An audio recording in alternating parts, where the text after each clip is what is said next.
Hello everyone, welcome back to our YouTube channel. तो आज हम पढ़ेंगे साइकोलॉजी के बहुत ही इंपॉर्टेंट क्वेश्चन जो आपके आने वाले एग्जाम के लिए इंपॉर्टेंट है। ठीक है, तो क्लास शुरू करने से पहले मैं आपको एक इंपॉर्टेंट इन्फॉर्मेशन देना चाहती हूँ कि अगर आप हमारे new live online coaching batches join करना चाहते हैं तो उसके लिए आप हमें 8894592402 पे कॉल या व्हाट्सएप कर सकते हैं। चलिए क्लास शुरू करते हैं। तो क्वेश्चन नंबर फर्स्ट है, साइको एनालिसिस वॉज प्रपोनेंटेड बाय, मतलब मनोविश्लेषणवाद का प्रतिपादन किसने किया था या किसके द्वारा किया गया था? मनोविश्लेषण वाद का या मनोविश्लेषण का प्रतिपादन किसने किया? तो ऑप्शन आपके पास है यहाँ पे, फ्राइड, सिगमंड फ्राइड, हल या वॉटसन के द्वारा।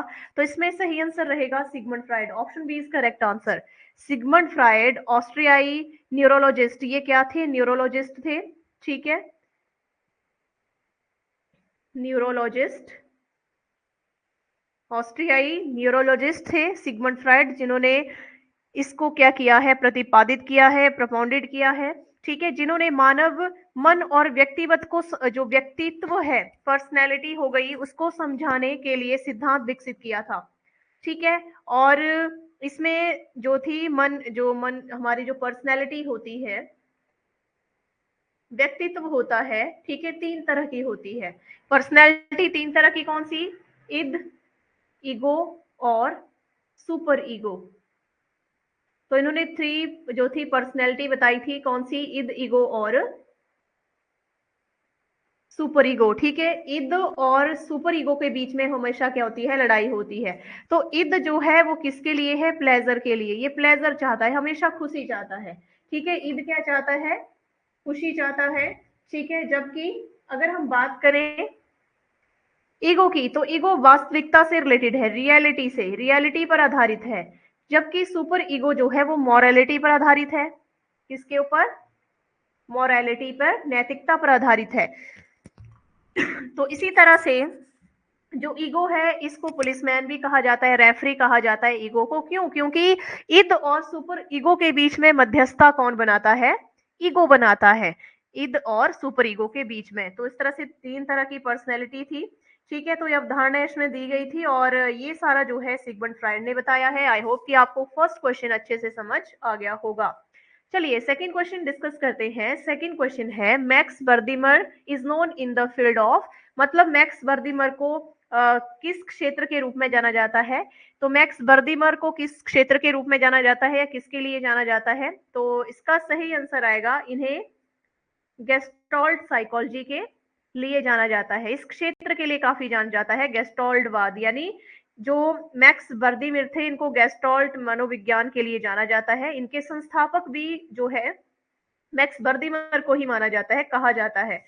ठीक है, जो धारणा के अध्ययन पर ध्यान केंद्रित करता है। और मतलब कि जो बर्दिमर है, ये क्या बताता है कि गेस्टॉल्ट साइकोलॉजी जो है, कि लोग दुनिया को अलग अलग हिस्सों के बजाय संचरित समग्रता के रूप में कैसे अनुभव करते हैं। जैसे कि कोई भी एक्सपेरिमेंट, यहाँ पे जो भी चीजें हैं वो आ जाती हैं, जो स्टडी के लिए perception and how people experience in the world structure whole rather the isolated parts. ठीक है, तो उसके लिए जो है ये वर्णन करता है गेस्टॉल्टवाद।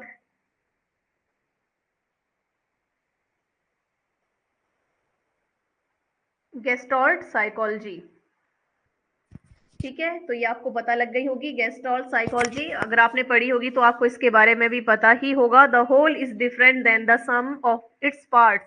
ठीक है, तो इसके बारे में ये बात की गई है गेस्टॉल्ट साइकोलॉजी में कि विचारधारा, धारणा या सिद्धांत जो चीजों को व्यक्तिगत घटकों के बजाय संपूर्ण संगठित पैटर्न के रूप में देखने की प्रवृत्ति पर जोर देता है।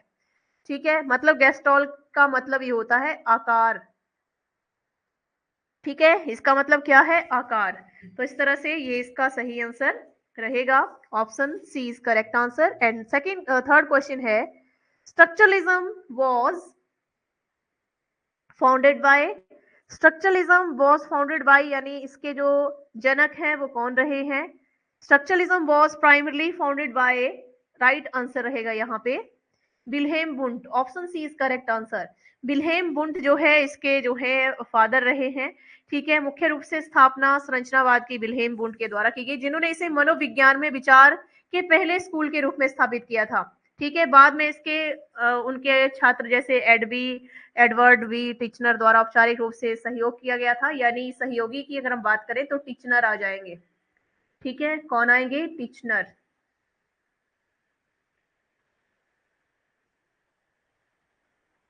ठीक है, तो इस तरह से इन्होंने जो था ये इनके ही छात्र थे, औपचारिक रूप से इन्होंने साथ दिया था। ठीक है, और इस सिद्धांत को काफी लोकप्रिय इन्होंने बनाया था। वुंड को सच्चा संस्थापक इसमें माना जाता है। ठीक है, तो इसमें इन्होंने जो था किसके ऊपर फोकस किया, जैसे जो कॉन्शियसनेस है उसको 3 भागों में बताया है, कॉन्शियसनेस, सब कॉन्शियसनेस और अनकॉन्शियसनेस। ठीक है, तो इस तरह से इन्होंने इसकी बात की थी। एंड नेक्स्ट क्वेश्चन है question number 4, Which of the following skills is associated with the emotional intelligence? ठीक है, कौन सा कौशल है जिसके लिए सही है? तो इसमें राइट आंसर रहेगा ऑप्शन डी, एम्पैथी भी बोल सकते हैं आप, इज अ की skill associated with emotional intelligence. ठीक है, तो सहानुभूति इसको हिंदी में कहेंगे। सहानुभूति भावनात्मक बुद्धिमत्ता से जुड़ा एक प्रमुख कौशल माना जाता है। ठीक है, तो इसमें भावनात्मक बुद्धि जो है, इमोशनल बुद्धिमत्ता जो हो गई, ठीक है, इमोशनल इंटेलिजेंस में स्वयं की भावनाओं के साथ दूसरों की भावनाओं को समझना और उनका प्रबंधन करना शामिल किया गया है। ठीक है, जैसे आत्म जागरूकता इत्यादि जो है इसमें आ जाती है। तो ये राइट आंसर रहेगा option D. And question number 5 है, introspection method was used mainly इन। ठीक है, इसको इंट्रोस्पेक्शन को कहते हैं आत्मनिरीक्षण। आत्मनिरीक्षण विधि का प्रयोग मुख्य रूप से किस रूप में किया गया है? तो आत्मनिरीक्षण इंट्रोस्पेक्शन का जो सही आंसर यहाँ पे आएगा स्ट्रक्चरलिज्म आएगा। Option b is correct answer, संरचनावाद। स्ट्रक्चरलिज्म, संरचनावाद इसका सही आंसर है। ठीक है, the early school of psychology known as structuralism, सबसे पहला स्कूल है, जैसे 7 स्कूल ऑफ साइकोलॉजी आ जाते हैं तो सबसे पहला स्कूल स्ट्रक्चरलिज्म ही है। ठीक है, चलिए एंड नेक्स्ट क्वेश्चन है क्वेश्चन नंबर, तो ये मैंने आपको बता दिया कि आत्मनिरीक्षण पद्धति का प्रयोग मनोविज्ञान के प्रारंभिक स्कूल में किया जाता था, जिसे संरचनावाद के नाम से जाना जाता था। जैसे कि विल्हेम वुंट और एडवर्ड टिचनर जैसे संस्थापकों ने चेतन अनुभव को उनके मूलभूत घटकों जैसे कि संवेदनाएं हो गई, भावना होगी, छवियां, ठीक है, इमेजिनेशन हो गया, जो हमारे यादें जुड़ी है, हमारे दिमाग से रिलेटेड सारी चीजें हैं। ठीक है, तो उनका अध्ययन किया गया है, इसमें आत्मनिरीक्षण किया गया है। ठीक है, एंड क्वेश्चन नंबर 6 है, हु गेव द टर्म टेबुला रासा? टेबुला रासा की टर्म किसने दी है? ठीक है, टेबुला रासा शब्द किसने दिया? तो ये इंग्लिश फिलोसफर जॉन लॉकी ने दिया है।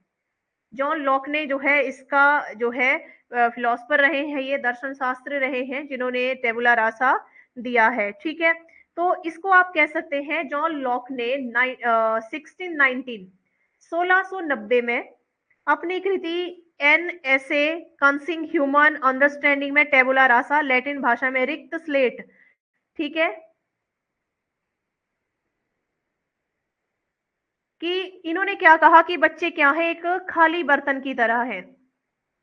इन्होंने बच्चे के दिमाग को क्या कहा है? खाली बर्तन की तरह बताया है, टेबुला रासा बताया है। ठीक है, तो ये शब्द जो है इन्होंने काफी लोकप्रिय बनाया। जबकि जन्म के समय मस्तिष्क पे जैसे स्लेट जो होती है, मतलब मस्तिष्क जो होता है खाली होता है, तो उसकी धारणा का पता अरस्तु और एविसेना जैसे प्राचीन विचारकों ने लगाया है। और लॉक द्वारा इस सिद्धांत के व्यापक विकास के लिए इसे अनुभवात्मक और प्रकृति बनाम पोषण बहस में आधारभूत विचार के रूप में स्थापित किया गया था।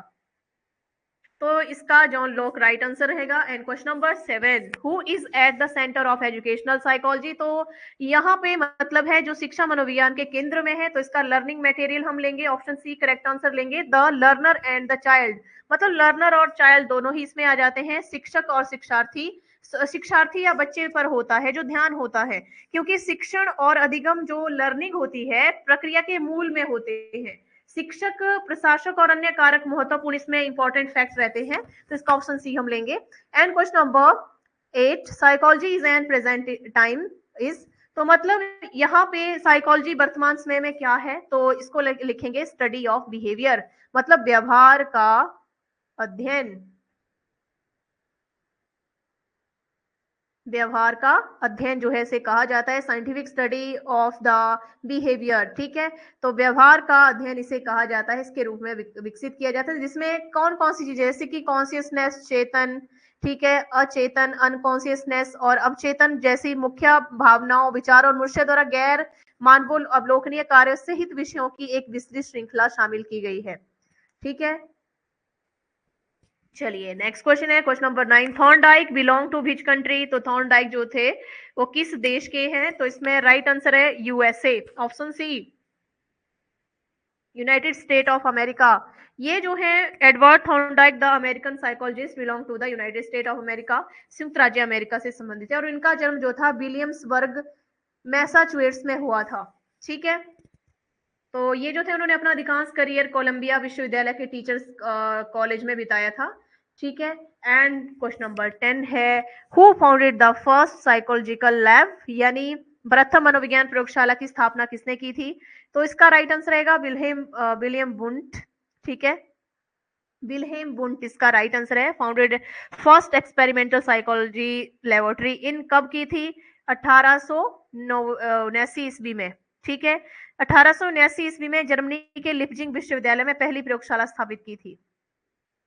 जर्मनी के लिप्जिंग विश्वविद्यालय में इन्होंने पहली प्रयोगशाला जो थी स्थापित की थी। ठीक है, तो ये है कुछ इंपॉर्टेंट क्वेश्चन जो आपके एग्जाम में पूछे जाते हैं, तो बहुत ही इंपॉर्टेंट है, अच्छे से आपने हर क्वेश्चन को कवर करना है। साथ में अगर आप हमारे new live online coaching batches join करना चाहते हैं तो उसके लिए आप हमें 8894592402 पे कॉल या व्हाट्सएप कर सकते हैं, और साथ में आप इस वीडियो को ज्यादा से ज्यादा लाइक और शेयर करें, साथ में हमारे यूट्यूब चैनल को भी सब्सक्राइब करें।